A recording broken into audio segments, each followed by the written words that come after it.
So let's talk about Ukraine with former US Commander Europe Ben Hodges, who's now a senior advisor of Human Rights First. That's an organization essentially holding the United States to account when it comes to its human rights commitments. How would you hold Europe, how would you hold Germany to account when it comes to fulfilling their commitments in what is essentially a pushback against this Russian attack on Europe? So Germany is America's most important ally. And allies have high expectations of each other. And so I think that it's very important for Germany to be seen as having contributed materially, significantly to Ukrainian victory. Otherwise, if they don't, I think that other countries in Europe, even Russia, will not respect Germany after Ukraine has won. So this is important in a larger sense because the United States is counting on our German ally to be a leader in Europe, within the European Union, within the alliance. And so that credibility is important, number one. Number two, nobody has done more, no country has done more than Germany to atone for its history. And so, I hear never again. I live in Frankfurt, never again. And of course, the Stolpersteine that are out here on every sidewalk. So constant reminders about what we cannot allow to happen. So it seems to me that Germany would be in the front of pushing back on what Russia is doing. So I don't understand the reticence. I do understand some of the reasons, but I don't fully understand why there seems to be so much reticence. The last thing I'd say, Germany actually does a lot, but they're not getting credit for what they are doing because the messaging out of Berlin is so confused and mixed. Yeah, I just want to clear up these Stolpersteine. They're stumbling stones, quite literally. They commemorate victims of the Holocaust, of the Nazi regime, in front of many, many houses around the country, actually where victims lived and simply disappeared to make sure that people still see them. That criticism you are voicing there also came, and it was a very unusual move, from the US ambassador to Germany, Amy Gutmann, whose parents actually fled from Germany in the past. So how do you explain what is seen as such hesitancy? I think there is some lingering guilt, perhaps. I even heard the federal president, Steinmeier, talked about, we Germany are so responsible for the death of so many Russians in World War II that we have to think about it that. But I think these are well-intentioned but misguided, because actually there were more Ukrainians and Belarusians that were killed than there were even actual Russians, because they were all part of the Soviet Union. And then, to be candid, I think modern day Germany is spoiled to an extent. For the first time in their history, they have only friends on every border. And so a very successful economy, very good social systems, and did not sense a threat any longer. And so I think Germany's having to come to terms with that. Now, this actually has been the message also from the German defense minister time and time again. We simply don't have heavy weaponry on the shelves. Now, we've just seen Germany pledge 4 more Howitzer 2000s, which are seen as highly effective on the ground. We saw the German ambassador here point out that when it comes to combat tanks, battle tanks, that no other NATO partner is actually providing NATO country-built battle tanks either, that this is actually a common line. So why is Germany getting the bad press here? What is beneath this? Yeah, that's a fair point. And I wish that the US and the UK would also be providing tanks. And there's an excellent idea that's been put forth here recently by my friend Jana Poliarin, that perhaps there should be a sort of a Leopard consortium, the various nations in Europe that use the German manufactured Leopard, all of them together, so that Germany is not alone in providing tanks. Now, to be candid, Germany is not some tiny third world country. It is the leading power in Europe. So I don't put a lot of merit in this complaint that we're the only ones, or we can't be doing this alone. Why not? I mean, I think that is pretty thin. Having said that,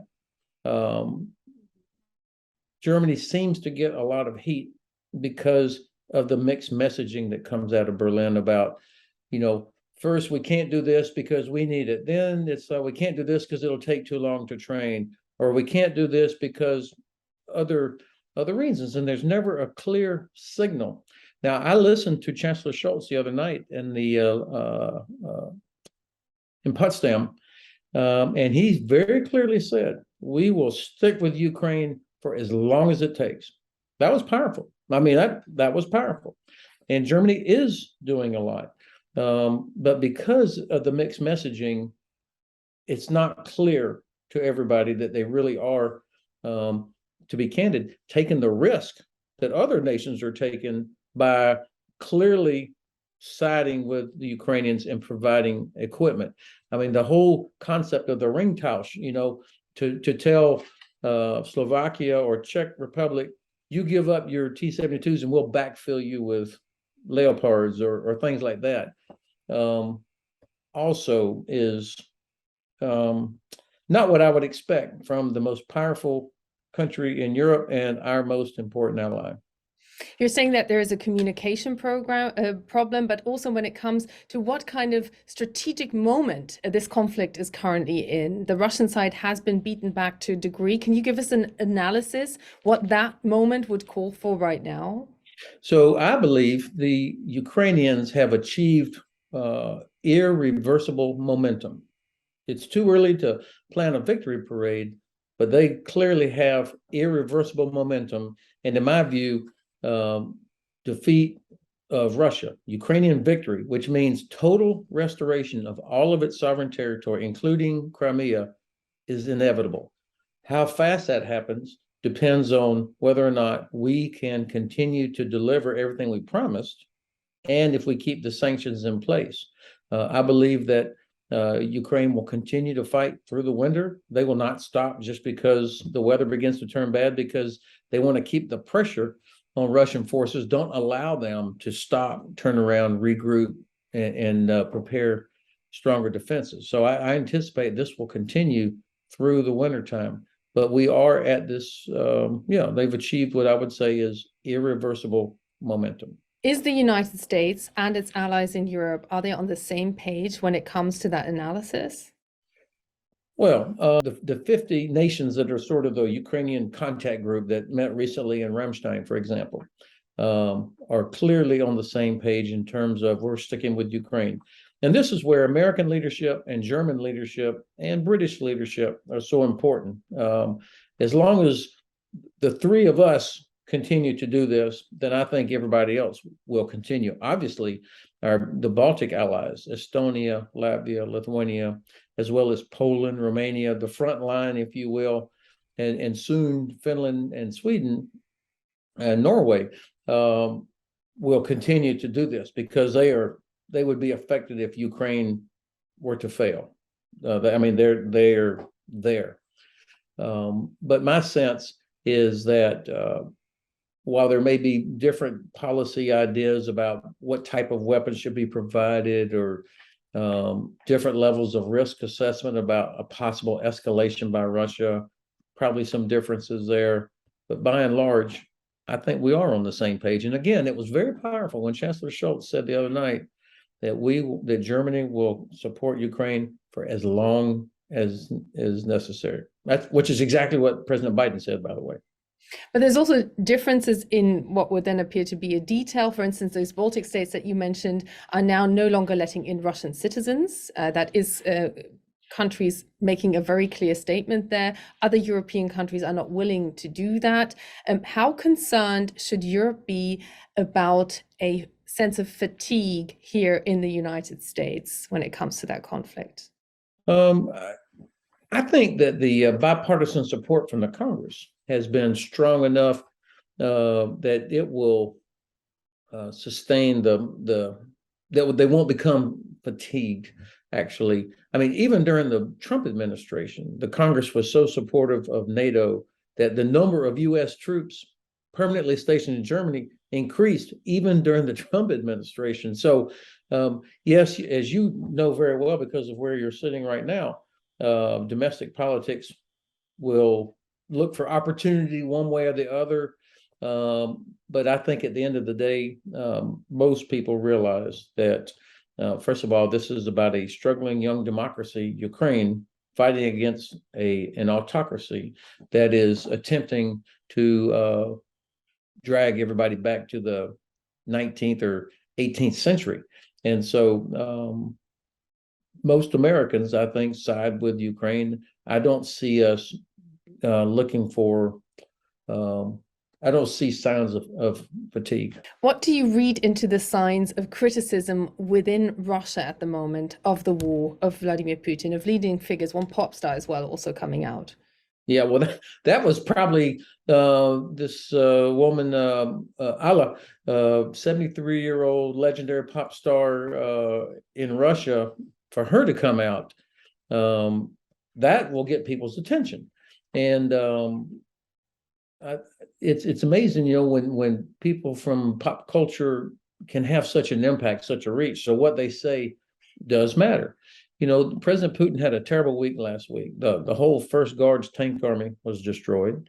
He lost a huge vote in the UN General Assembly where 101-7 against the Russian motion to block President Zelensky from speaking by video.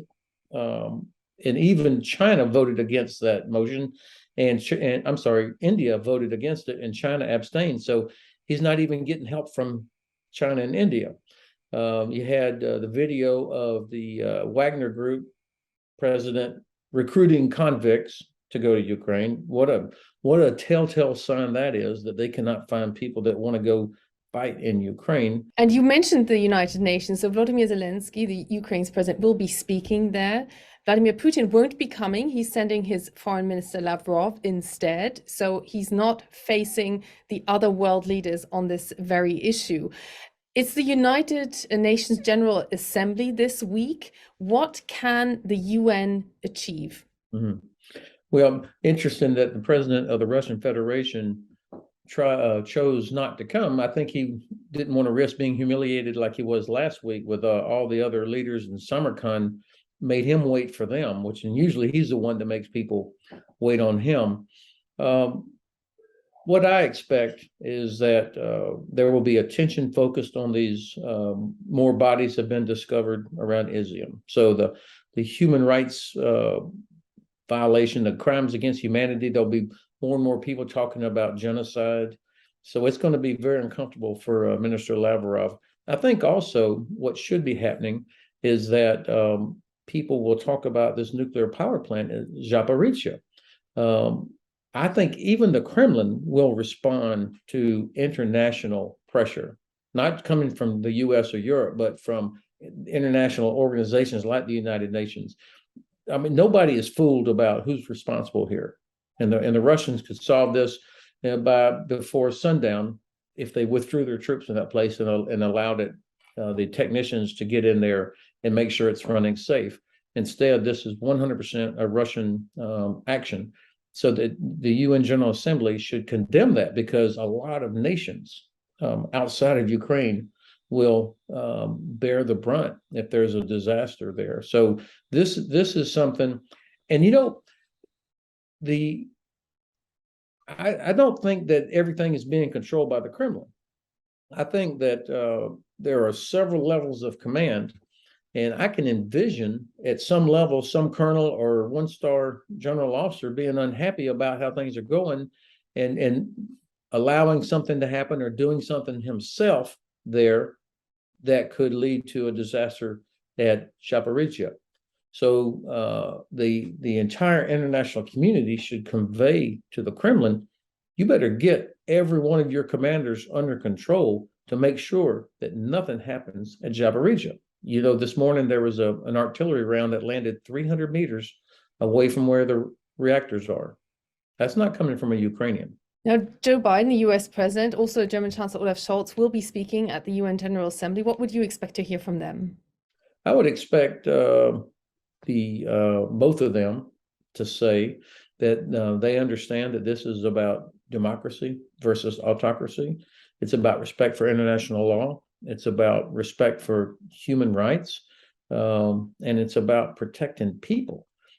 Thousands of Ukrainians have been murdered because Russia is launching missiles into apartment buildings, as well as shooting people on the street. I expect that they will highlight this, that if we are serious about all the things that the United Nations stands for, that we cannot allow Russia to just keep doing what it's doing. And there will be people aware that China is watching all this, that if the United States and Germany and other allies cannot stop Russia in Ukraine, if we can't take that pressure from higher energy prices, then the Chinese will not be too impressed with anything that we say about Taiwan or South China Sea. Ben Hodges, former commander, U.S. Army Europe and senior advisor of Human Rights First. Thank you very much for talking to DW. Thanks for the privilege, Michaela.